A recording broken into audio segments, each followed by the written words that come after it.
जो 7 चक्रों के बारे में अब तक सुना है वो नॉर्मल योग गुरु द्वारा पब्लिक प्लेटफॉर्म पर पब्लिश किए गए हैं, पर ये जो चक्र हैं जिसकी हम बात करने वाले हैं वो ज्यादातर पब्लिक चर्चा में नहीं होते हैं। तो आज हम उसी 7 चक्रों में से कुछ चक्रों के बारे में बात करेंगे कि वो कहां पर होते हैं, उन्हें कैसे एक्टिवेट करें और एक्टिवेट करने के बाद कौन सी सिद्धियां प्राप्त कर सकते हैं। स्वागत है आपका UR योगी में।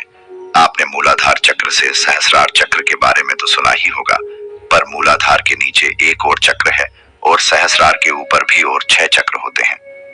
वैसे तो हमारी बॉडी में कुल 114 चक्र होते हैं, पर कुछ चक्र जो शरीर के अंदर होते हैं वो ऑलरेडी एक्टिवेट होते हैं या फिर कुछ चक्रों को जगाना पड़ता है।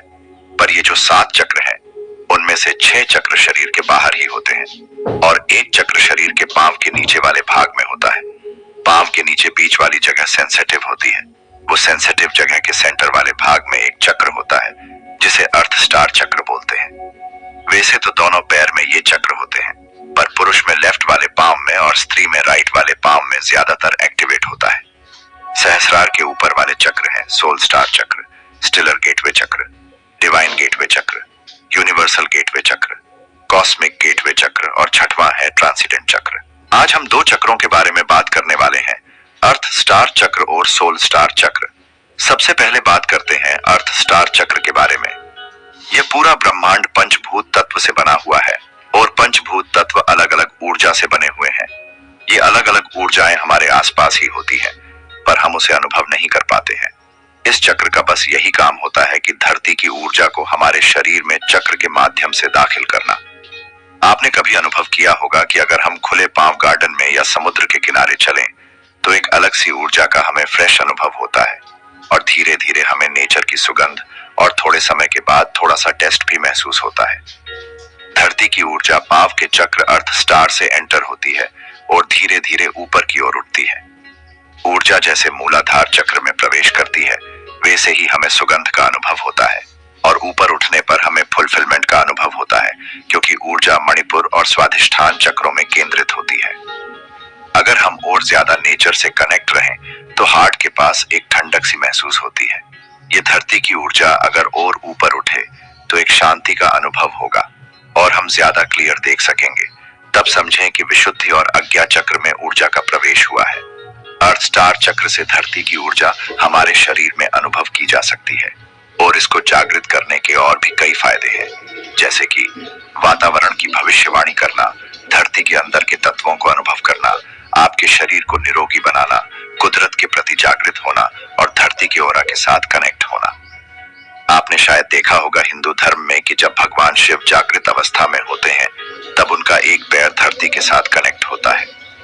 सामान्यतः आप देखेंगे कि इस पिक्चर में कभी लेफ्ट पैर नीचे होता है या फिर कभी राइट पैर नीचे होता है या फिर कभी कभार दोनों पैर नीचे होते हैं। तो इसका मतलब है कि अगर लेफ्ट पैर से ऊर्जा प्रवेश करती है तो उसे लास्ट में एक शांति का अनुभव होता है और राइट पैर से अगर दाखिल हो ऊर्जा तो आखिर में जागरूकता बढ़ाती है। और इन दोनों को बैलेंस करने के लिए दोनों पैर नीचे रखे जाते हैं। भगवान शिव एक अर्धनारीश्वर है, इसलिए वे दोनों पैर नीचे रख सकते हैं। अब बात करते हैं कि अर्थ स्टार चक्र को जागृत कैसे करें। इसे जागृत करने के बहुत सारे तरीके हैं, जैसे कि नेचर के साथ कनेक्ट हो जाना, गीली मिट्टी में पांव रखना या फिर खुले पांव जमीन पर चलना जैसे सन्यासी चलते हैं। पर हम आपको सबसे सरल विधि बताएंगे। सबसे पहले कोई भी एक जो आपको सही लगे वह मेडिटेशन मुद्रा में बैठ जाए। उसके बाद अपने पांव के पास एक दिया जलाएं। ध्यान रखें कि दिया वही पांव के पास होना चाहिए जिसे आप एक्टिवेट करना चाहते हो। फिर थोड़ी देर सांसों पर ध्यान दीजिए और फिर अपना ध्यान अपने पांव की वह संवेदनशील सपाटी पर ले जाएं। आपको दिए की गर्माहट थोड़ी सी महसूस होगी। अपना ध्यान बस वहीं पर बनाए रखें। थोड़ी देर के बाद आपको अनुभव होगा कि दिए की आग की एनर्जी आपके पांव के माध्यम से शरीर में दाखिल हो रही है और पांव के बीच में जहां पर अर्थ स्टार चक्र है वहां पर धीरे धीरे कोई सुई की नोक चुभ रही हो वैसा अनुभव होने लगेगा। बस इसे 42 दिनों तक लगातार करें। 42 दिनों तक लगातार होने के बाद आपके विचारों और अनुभव में बदलाव आने लगेंगे। तब समझें कि अर्थ स्टार चक्र जागृत हो चुका है और उनका जो भी प्रभाव है वह अनुभव हो रहे हैं। अब बात करते हैं सोल स्टार चक्र के बारे में। माना जाता है कि सोल स्टार चक्र क्राउन चक्र के ऊपर 6 या 8 इंच ऊपर रहता है। इसे सोल सिटिंग चक्र भी बोलते हैं, जहां पर हमारी आत्मा बैठती है। इस चक्र के बारे में ज्यादातर पब्लिक प्लेटफॉर्म पर नहीं बताया जाता, क्योंकि ये चक्र इतनी सिद्धि आपको दे सकता है कि आप इस दुनिया पर एक सुपर ह्यूमन बन सकते हैं, पर साथ ही डेंजरस भी इतना ही होता है, जो बात हम वीडियो के एंड में करेंगे। सबसे पहले बात करते हैं उसके पावर्स के बारे में। पहला, स्पिरिचुअल कनेक्शन। सोल स्टार चक्र एक्टिवेट होने से हायर डिवाइन डायमेंशन एक्टिवेट हो जाता है और उसके साथ हमेशा एक कनेक्शन बना रहता है। उदाहरण के तौर पर समझिए कि आप जो भी ईश्वर को मानते हैं या फिर कोई भी देवी देवता, तो उसका एक अंश स्वरूप आपको महसूस होने लगेगा। अगर कोई अल्लाह को मानता है तो उसे अल्लाह महसूस होगे, अगर कोई शिव को मानता है तो उसे शिव महसूस होगे। रामकृष्ण परमहंस को भी कुछ ऐसा ही अनुभव हुआ था, उसे देवी काली के साथ एक कनेक्शन बन गया था। दूसरी चीज है उच्चतर चेतना। हमारे शरीर के अंदर एक चेतना होती है जिसके कई सारे नाम हैं। कोई उसे आत्मा बोलता है, कोई उसे जीव बोलता है, कोई उसे भगवान बोलता है। उदाहरण के तौर पर चेतना को समझने के लिए तो समझिए कि कोई एक मशीन है। जब तक मशीन के अंदर एक इलेक्ट्रिक एनर्जी दाखिल नहीं होगी तब तक वह मशीन बस एक बॉडी ही है। जब इलेक्ट्रिसिटी दाखिल होती है तब वह मशीन अपना काम करने लगती है और जीवित हो जाती है। अब उच्चतर चेतना को समझिए तो आपको अपने क्राउन चक्र के ऊपर एक छोटा सा सूक्ष्म शरीर दिखेगा, और जब भी आप कुछ सोचेंगे और आपके मन में जो भी विचार चलेंगे, उनमें से कई सारे विचार बस वही चक्र से आएंगे। जो विचार बहुत ही उच्चतर विचार होंगे, जैसे किसी उच्च आत्मा द्वारा बोले गए हों। आपकी सोचने की क्वालिटी इतनी मजबूत हो जाएगी कि जो भी आप सोचेंगे सबसे अलग नजरिए से सोचेंगे, क्योंकि वह विचार आपके खुद के नहीं होंगे। बस यही होगा कनेक्शन में। ईश्वर का कोई वॉयस नहीं होता या फिर ईश्वर की बॉडी का कोई आकार भी नहीं होता। आप जो भी मन में प्रश्न करेंगे उनका जवाब आपके विचारों द्वारा आपको मिलेगा। तीसरी चीज है क्लेवोयंस। आपने कई बार सुना होगा कि हर एक चीज का एक ओरा होता है। इस दुनिया पर आत्मा घूमती है। ये सभी चीजें ऐसी होती है कि सभी लोगों को नहीं दिखती। या फिर आपने महाभारत में भी देखा होगा कि अर्जुन को भगवान का विराट रूप जब देखना था तब वे अपनी नॉर्मल आंख से नहीं देख पा रहे थे, इसलिए भगवान श्री कृष्ण ने उसे दिव्य दृष्टि प्रदान करी थी। अब इसे योगिक साइंस की नजर से देखें तो हाँ, ये संभव है कि जब आपके पास ये सिद्धि हो तो आप किसी और इंसान के अंदर ये शक्ति को ट्रांसफर कर सकते हैं कुछ क्षण के लिए, जैसे गुरु अपने शिष्य को शक्ति पाठ देकर कुंडलिनी ऊर्जा कुछ देर के लिए जागृत करते हैं। जब मानवीय शरीर में क्लेवोयंस एबिलिटी यानी कि दिव्या दृष्टि जागृत हो जाती है, तब हम दिव्य आत्मा भी देख सकते हैं, सभी इंसान के ओरा भी देख सकते हैं और देखकर हम निर्णय भी ले सकते हैं कि उस इंसान की नीयत क्या है। क्लेवोयंस एक आध्यात्मिक या पैराप्सिकोलॉजिकल गुण है, जिसमें एक व्यक्ति को दूसरों की बातों को सुनने, देखने या महसूस करने की क्षमता होती है, जो उनके साधारण इंद्रियों से बाहर होती है। यह एक अद्भुत और अस्वाभाविक क्षमता हो सकती है, जिसके द्वारा व्यक्ति दूसरों के मन की योजनाएं, अभिप्रेत या गतिविधियों को जान सकता है। अब चौथी चीज है क्लेरोडियंस। जब सोल स्टार चक्र एक्टिवेट हो जाता है तब हमारे कानों की सुनने की सेंसिटिविटी एक्टिव हो जाती है और हम ऐसी ध्वनि को सुन सकते हैं कि कोई नॉर्मल इंसान उसे नहीं सुन पाता। जनरली हमारी सुनने की कैपेसिटी 20 हर्ट्ज से लेकर 20,000 हर्ट्ज की होती है। उनके ऊपर की और उनके नीचे की हर्ट्ज हम सुन नहीं पाते हैं। वैसे ही हमारे स्पर्श को अनुभव करने की कैपेसिटी होती है। जब भी किसी का हैवी एक्सीडेंट होता है तब कुछ क्षणों के लिए वो पेन हमें महसूस नहीं होता, कुछ देर के बाद वो पेन हमें महसूस होने लगता है, क्योंकि शुरुआत में वो पेन की सेंसिटिविटी और डेसिबल हाई होती है, जो हम अनुभव नहीं कर पाते हैं। पर थोड़ी देर में पेन कम होता है और हमारे अनुभव की क्षमता में आ जाता है, तब हमें पेन का अनुभव होता है। सेम उसी तरह सुनने में भी होता है। क्लेरोडियंस एक्टिव होने से हमें हमारे शरीर के अंदर से भी कुछ आवाजें सुनाई देती है, जैसे कि मंदिर की घंटियां, ओम ध्वनि तथा शरीर में हो रहे बदलाव की आवाज। हमारे कान के अंदर 3 पार्ट होते हैं, आउटर ईयर, मिडल ईयर और इनर ईयर। उसमें मिडल ईयर का काम है दोनों ईयर में से फ्रीक्वेंसी को कलेक्ट करना और आगे ब्रेन में ट्रांसफर करना। जैसे हमें अंदर की आवाजें सुनाई देती है, उसी तरह हमें बाहर की और बहुत दूर की भी आवाजें सुनाई देती है, पर उसके लिए कानों का ध्यान भी सीखना पड़ता है। कानों के मेडिटेशन को ध्वनि अनुक्रिया बोलते हैं। कोई अगर हमारे आसपास या फिर बहुत ही नजदीक शोर मचा रहा है और हमें बहुत ही दूर बज रहे किसी म्यूजिक को सुनना है, तो इस मेडिटेशन से हम कर सकते हैं। आसपास का शोर एकदम जीरो हो जाता है और दूर बज रही ध्वनि की आवाज बढ़ जाती है।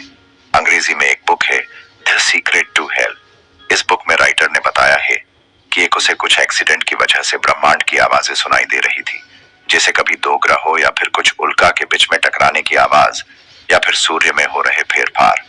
हमारे ब्रह्मांड पुराण में ऋषि मुनियों ने ब्रह्मांड में उपस्थित ग्रह, सूर्य और उसकी गतिविधि के बारे में बताया है, तो उसके पीछे का कारण ही बस यही था कि वो लोग इस पृथ्वी पर रहकर ही वह की चीजें अनुभव कर सकते थे। अब पांचवी एबिलिटी है क्लेरसेंसियंस।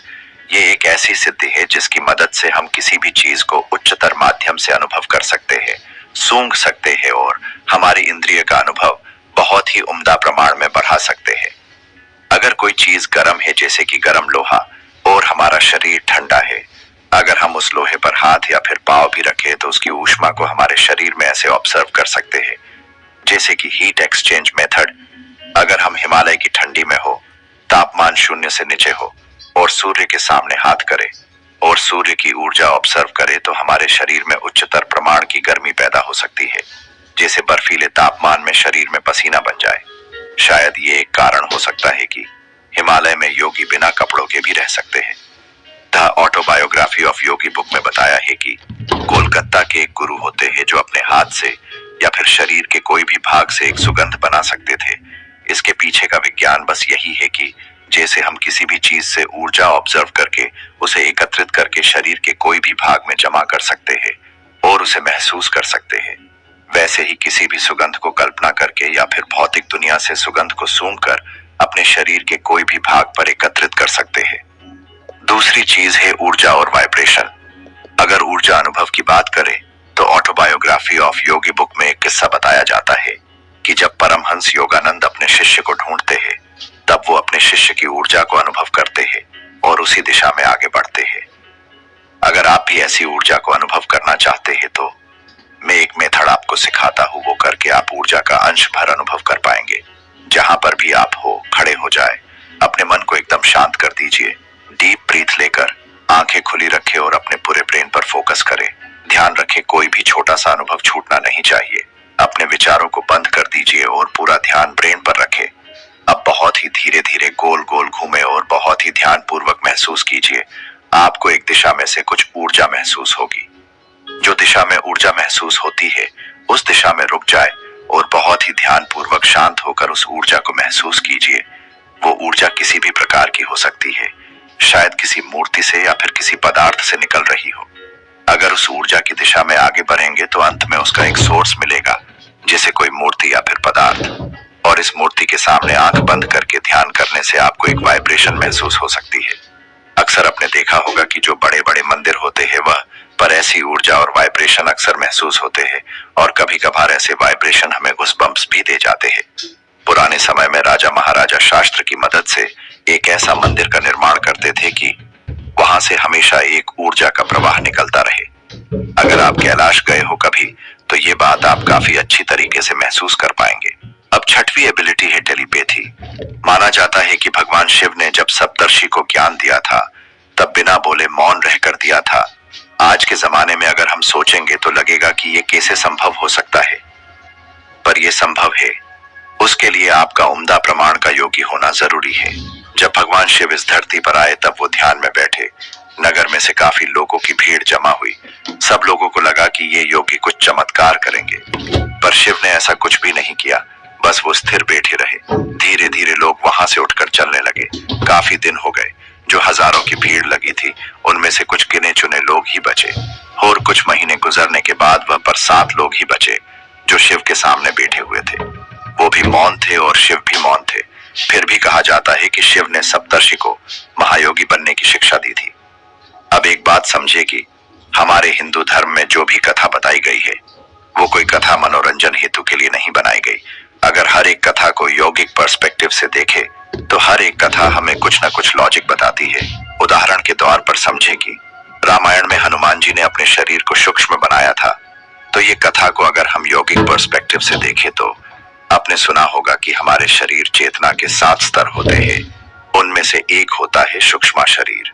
अब ये सूक्ष्म शरीर की कथा आपको श्रीमद् भगवत महापुराण में भी मिलेगी।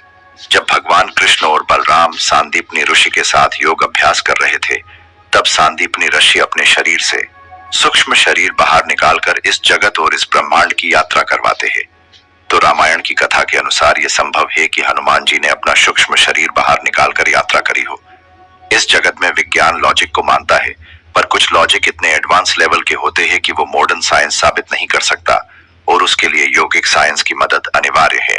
शायद इसलिए ही हमारे हिंदू ग्रंथ इतने सालों के बाद भी हमारी सोच से भी ऊपर है। तो बात करते हैं सप्तर्षि के ऊपर, तो उसके पीछे का योगिक पर्सपेक्टिव बस यही है कि टेलीपैथी की मदद से 7 सप्तर्षि और भगवान शिव ने मनोमन कनेक्शन बनाया और सप्तर्षि योगी से महायोगी बने। टेलीपैथी की एबिलिटी हर एक के लिए अलग हो सकती है, जैसे कि विचारों का आदान प्रदान, कल्पना का आदान प्रदान, और अगर कोई अघोरी हो तो वो इसका उपयोग वशीकरण के लिए भी कर सकता है। अंत में कथा में यह भी कहा जाता है कि शिव ने सप्तर्षि को जो भी सिखाया था वो गुरु दीक्षा में वापस मांग लिया और सप्तर्षि उसे वापस देकर रोने लगे। अगर ये कथा को योगिक पर्सपेक्टिव से देखे तो समझिए कि जब कोई गुरु अपने शिष्य को शक्ति पाठ देता है तब वो शक्ति का अनुभव शिष्य को कुछ क्षण भर के लिए ही करवाता है। थोड़ी देर के बाद गुरु अपना अंगूठा शिष्य के अजना चक्र से हटा देता है और शिष्य रोने लगता है क्योंकि वो माया का अनुभव फिर से करने लगता है। अब छठवीं सिद्धि है परिगणिशन। हमारा साइंस मानता है कि जब हमारा सबकॉन्शियस माइंड एक्टिव हो जाता है तब हम कुछ मिनट भर आगे क्या होने वाला है उसका अनुभव कर पाते हैं, पर वो हर बार सही निकले ये जरूरी नहीं होता। आपने कभी अनुभव किया होगा जब कोई भी निर्णय लेना होता है तब आपकी सहमति उसमें नहीं होती और अंत में वो निर्णय आपको सही लगता है। उदाहरण के तौर पे समझे तो एक कॉमन उदाहरण, जैसे कि हमारे फ्रेंड सर्कल कहीं बाहर जाने की बात करते हैं पर हमारी उसमें सहमति नहीं होती। वो असहमति के पीछे का कारण भी हमें पता नहीं होता कि हम क्यों मना कर रहे हैं, क्यों हमें कॉन्फिडेंस नहीं आ रहा है और क्यों हमें नहीं जाना चाहिए। पर थोड़े समय के बाद जब हमारे मित्र वहां पे जाते हैं तो उसके साथ कुछ न कुछ बुरा अनुभव होता है और तब हमें लगता है कि अच्छा हुआ मैं उधर नहीं गया।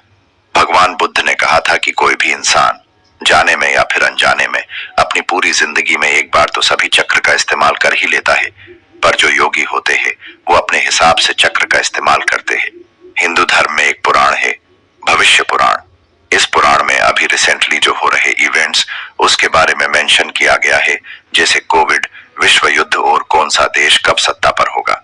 तो इस बात से हम साबित कर सकते हैं कि भविष्य पुराण लिखने वाले जो ऋषि मुनि थे उसमें यह सिद्धि हो सकती है कि वो भविष्य का अनुभव कर सके, जैसे हम कुछ क्षणों का अनुभव कभी कभार कर लेते हैं।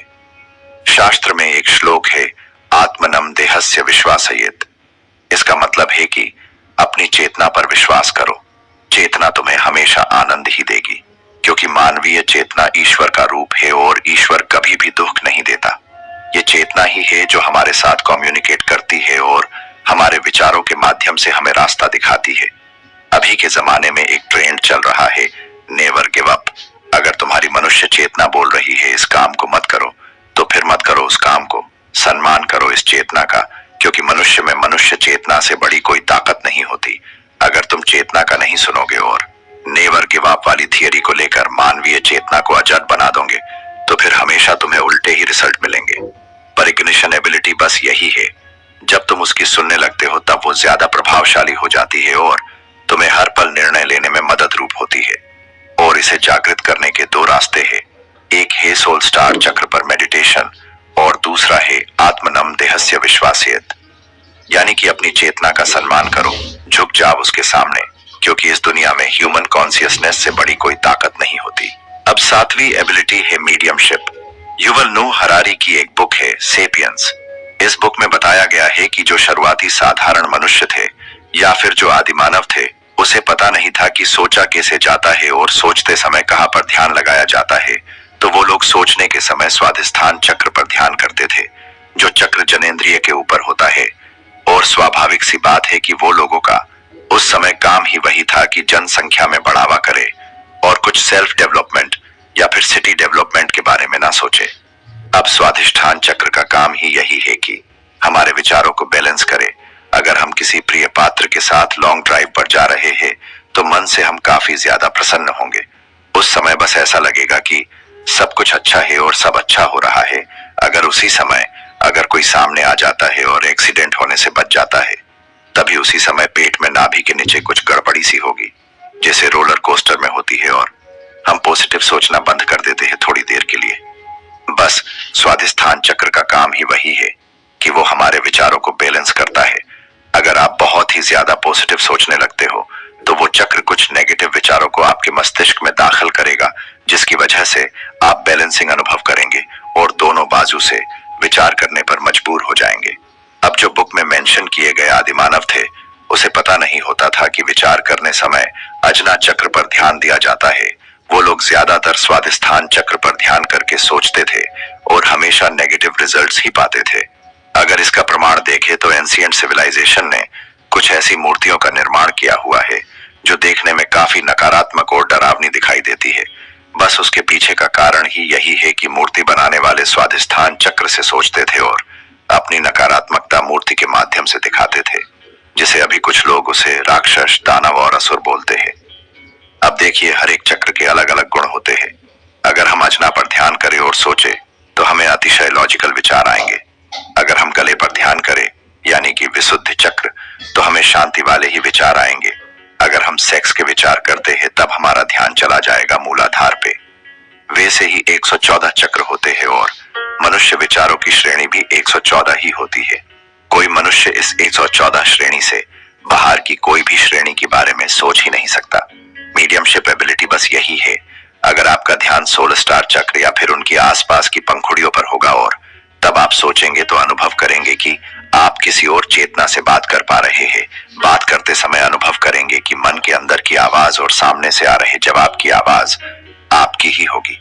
जैसे हमने पीछे बताया कि ईश्वर की और कोई भी आत्मा की आवाज नहीं होती या फिर उनका कोई शेप नहीं होता। मीडियमशिप एबिलिटी आपको उच्चतर आत्मा के साथ बातचीत करने की एक सिद्धि प्रदान करता है जो आपके मन के विचारों के अंदर अनुभव होती है। अब 8वीं और आखिरी सिद्धि है साइकोग्निसिस।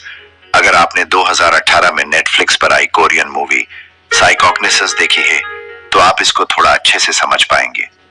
ये एक ऐसी एबिलिटी है जो बहुत ही कम लोगों को प्राप्त होती है और जिसको भी प्राप्त होती है वो इस दुनिया के लोगों के सामने से चला जाता है।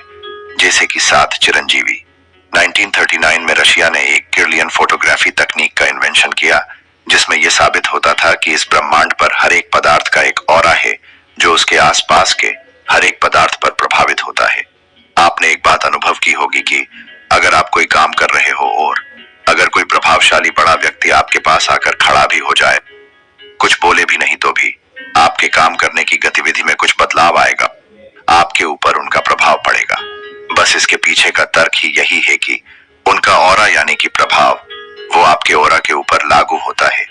ऑरा के बहुत प्रकार है जैसे कि magnetic field, gravitational field, mechanical field, thermal field, chemical energy field, radiant field, nuclear field, potential field, kinetic field और साउंड फील्ड। अगर हर एक फील्ड के बारे में बात करेंगे अभी तो ये वीडियो बहुत लंबा चलेगा, इसलिए बात करते हैं मेन टॉपिक के ऊपर। उदाहरण से समझे कि पृथ्वी सूर्य की मैग्नेटिक फील्ड से प्रभावित होकर परिभ्रमण करती है। अगर दो मैग्नेटिक फील्ड एक दूसरे के साथ कनेक्ट हो जाए और उनमें से जो प्रभावशाली या फिर जो बलशाली मैग्नेटिक फील्ड है वो दूसरे मैग्नेटिक फील्ड के परमाणु को कंट्रोल कर सकता है और उनको अपने इच्छा के अनुसार हिला भी सकता है। आपने हिंदू धर्म पर बनी कुछ सीरीज में देखा होगा कि उस समय के राक्षस भी बिना छुए चीजें हिला सकते थे और उसे अपने मन से कंट्रोल कर सकते थे। अगर देखा जाए तो उस समय के राक्षस भी हमारे से भी ज्यादा शक्तिशाली और सिद्धि प्राप्त करने वाले थे, पर उन्होंने अपनी शक्ति का उपयोग अपने फायदे के लिए किया, इसलिए वो राक्षस कहलाए। और कुछ लोगों ने इस सिद्धि का उपयोग अच्छे काम के लिए किया तो वो भगवान कहलाए। जैसे वेपन्स आर्मी के पास भी होती है और आतंकवादी के पास भी होती है, पर उपयोग अलग अलग होता है। तो बस इस एबिलिटी के बहुत सारे फायदे हैं, जैसे कि किसी चीज को बिना छुए कंट्रोल करना, स्पीड से ट्रैवल करना अथवा वातावरण के साथ तालमेल बनाकर सफर करना। अब ये जानते हैं कि ये सिद्धि प्राप्त कैसे होती है। पुराने समय में शिष्य गुरु के निर्देश के अनुसार इसे प्रयोग करते थे और हम भी वही सजेस्ट करना चाहेंगे कि ये सिद्धि जितनी सुनने में अच्छी लगती है उतनी ही कीमत चुकानी पड़ती है इसे प्राप्त करने में, तो कृपया गुरु के निर्देश के बिना इसे अप्लाई न करें। सबसे पहले शिष्य एक मेडिटेशन मुद्रा में बैठता है, उसके चारों बाजू एक गुरु और 4 अनुयायी होते हैं जो ध्यान के दौरान मंत्र उच्चारण और इष्ट देव श्लोक उच्चार करने का काम करते हैं। इसके पीछे का कारण बस यही है कि उदाहरण के तौर पर समझे तो अगर हम किसी गहरे समुद्र में डुबकी मारते हैं और अगर हम बहुत ही गहरे अंदर जाए तो वापस आने के लिए एक रस्सी को बांधना बहुत जरूरी होता है, जो रस्सी ऊपरी सपाटी पर चल रही बोट के पास हो, कि जब भी कोई ऐसी इमरजेंसी सिचुएशन आ पड़े तो वो रस्सी की मदद से हम समुद्र में से बाहर निकल सके और अपने प्राण को बचा सके। शिष्य अपने साधारण ध्यान की मुद्रा में बैठकर ध्यान की स्थिति में दाखिल होता है। दाखिल होने के बाद वो अपने मूलाधार चक्र पर ध्यान करेगा और मूलाधार चक्र को जागृत करने का मंत्र भी उच्चार करेगा। साथ साथ जो आसपास गुरु और अनुयायी बैठे हैं, वो गुरु के निर्देश के मुताबिक मंत्र के उच्चार करेंगे, जैसे कि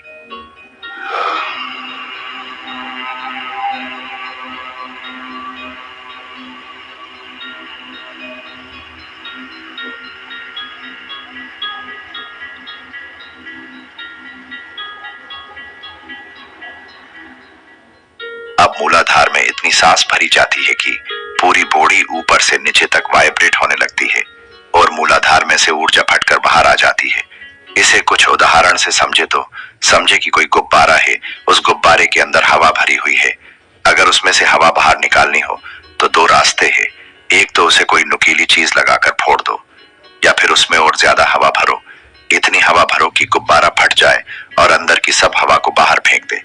बस कुछ ऐसा ही होता है मूलाधार चक्र में। हमारे शरीर की सारी ऊर्जा, जिसे कुंडलिनी बोलते हैं, वो मूलाधार के अंदर स्थापित होती है, पर हम इसे सुई चुभाकर बाहर तो नहीं निकाल सकते, क्योंकि ये सभी चक्र विद्युत ऊर्जा से बने हुए होते हैं, जो विचार निर्देश के अनुसार काम करते हैं। तो इसलिए हमें इसके अंदर इतनी हवा भरनी पड़ती है कि उसकी क्षमता ही पूरी हो जाए उसे स्टोर करने की, और गुब्बारे की तरह सब ऊर्जा बाहर निकल जाए। और ये काम अकेले शिष्य से नहीं हो सकता, इसलिए चारों तरफ एक वर्तुलाकार में गुरु के साथ सभी मूलाधार मंत्र का उच्चार करते हैं। उनके बाद जो होता है वो बहुत ही गंभीर ध्यान होता है। इस ध्यान के दौरान शिष्य आंख खोल नहीं सकता, बस उसको दिए गए कुछ निर्देश का पालन ही करना होता है। जब ऊर्जा बाहर निकल जाए तब ऊपर उठती है और स्वाधिष्ठान चक्र से गुजरती है। इस समय के दौरान हमें इतना ज्यादा डर महसूस हो सकता है कि जैसे कोई हॉरर मूवी वास्तविक में हो रही हो। बहुत ही नेगेटिव आवाजें सुनाई दे सकती है, बहुत ही डरावना अनुभव हो सकता है। तब शिष्य आंख न खोले, इसलिए स्वाधिष्ठान को शांत करने के लिए गुरु और उसके अनुयायी स्वाधिष्ठान मंत्र का उच्चार करेंगे।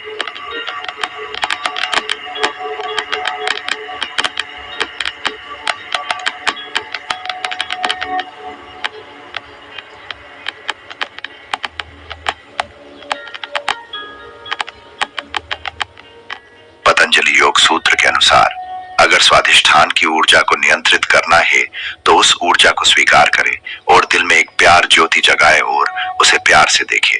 अब ऊर्जा उठेंगी मणिपुर में। अगर हमारा पेट खाली है तो कोई समस्या नहीं, और अगर पेट खाली ना हो तो मणिपुर चक्र शरीर में से मल मूत्र भी निकाल सकता है।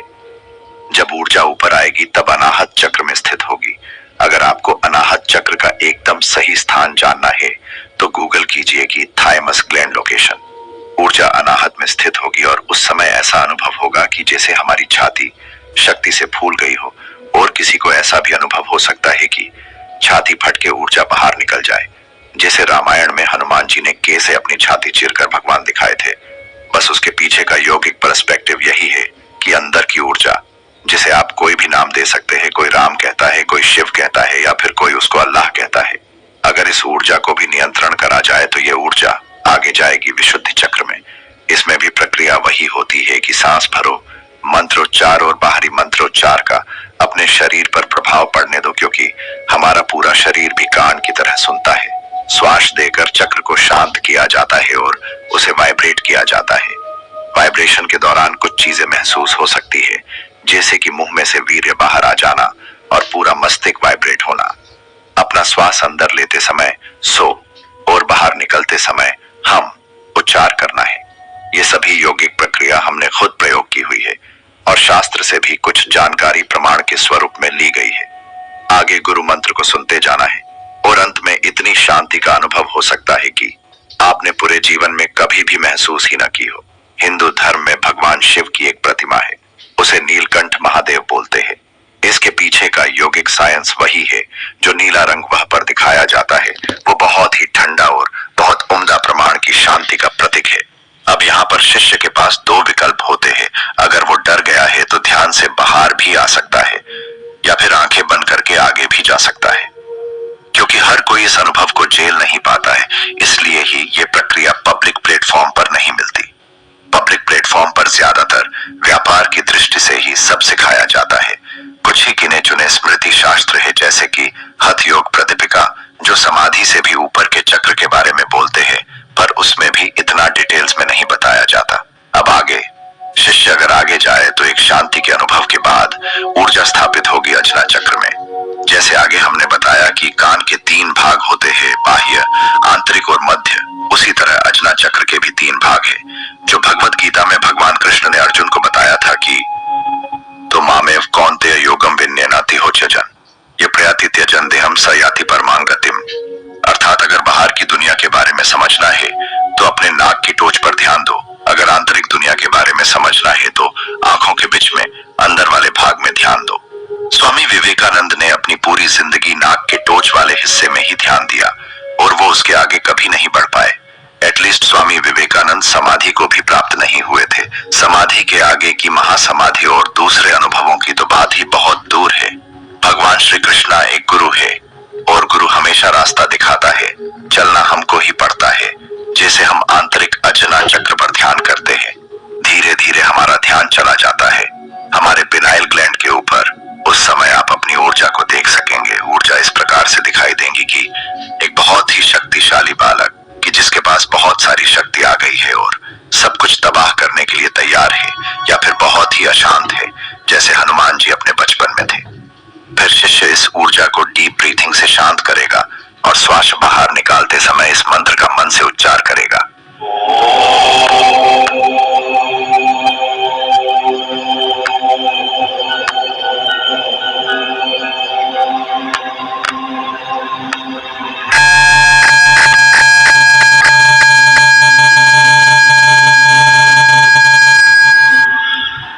अब ऊर्जा शांत होने के बाद ऊर्जा को ऊपर उठाया जाएगा। सहस्रार चक्र में अब शरीर से बाहर आने की सही विधि शुरू होती है।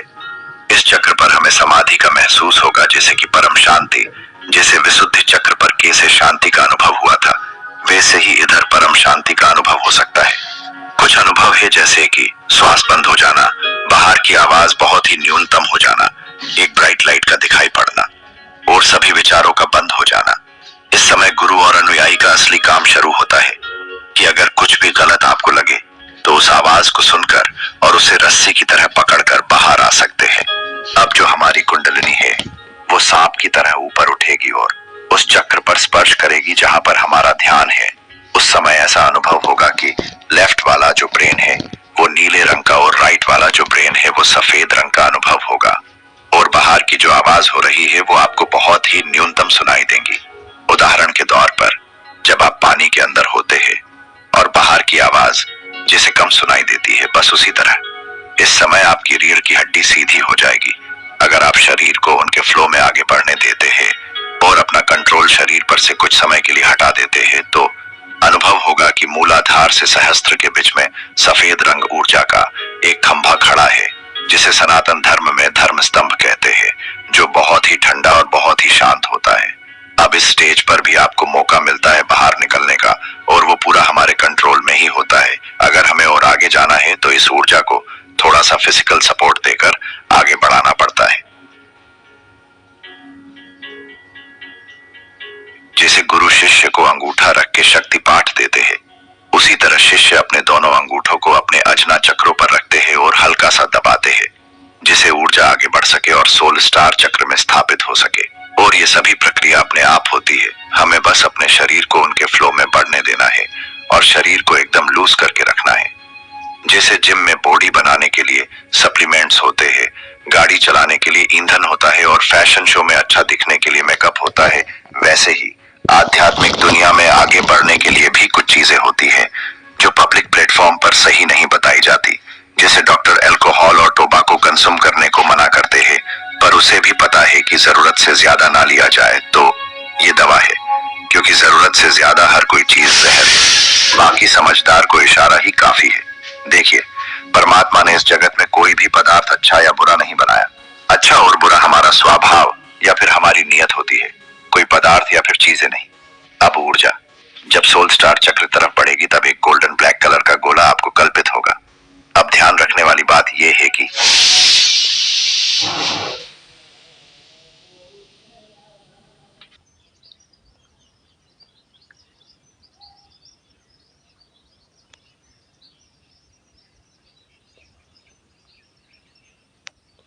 नहीं होना चाहिए, क्योंकि हम इस समय शरीर के बाहर होते हैं। आगे बात करें तो श्रीमद् भगवत महापुराण में बताया है कि जब गुरु सांदीपनी भगवान कृष्ण और बलराम को इस विधि के बारे में सिखा रहे थे, तब वो बोलते हैं कि सूक्ष्म शरीरेण यात्राया एशम शरीरम सुरक्षितम रक्षध्वम, यानी कि सूक्ष्म शरीर से यात्रा करने के लिए इस पंचभूत से बना हुआ स्थूल शरीर को कोई सुरक्षित जगह पर रखो, अन्यथा बहुत ही बड़ा अनर्थ हो सकता है। अगर आपको प्रमाण देखना है तो हम वीडियो के डिस्क्रिप्शन में इस वीडियो का लिंक डाल देंगे। सोल स्टार चक्र दिखने पर उस पर ध्यान वैसे ही लगाना पड़ता है जैसे शरीर के 7 चक्रों पर लगाया जाता है। उस समय का अनुभव बहुत अलग प्रकार का हो सकता है, जैसे हमारा शरीर मर गया हो और हम बाहर निकल गए हो। बाहर की आवाज बहुत की कम सुनाई देती है।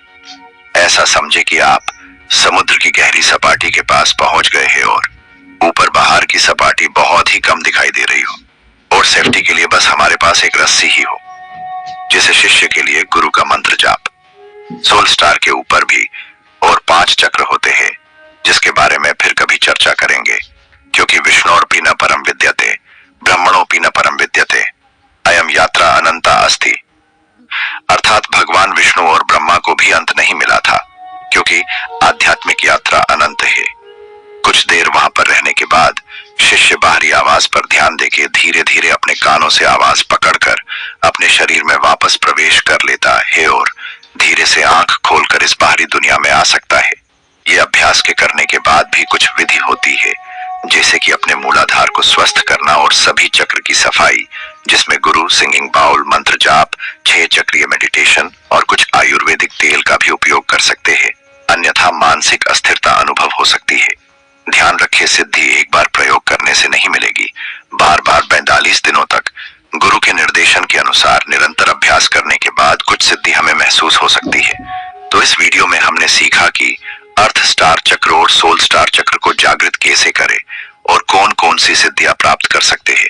जैसे कि अर्थ स्टार को जागृत करना है तो पांव के पास दिया जलाए और पांव के सेंसिटिव भाग पर ध्यान करें।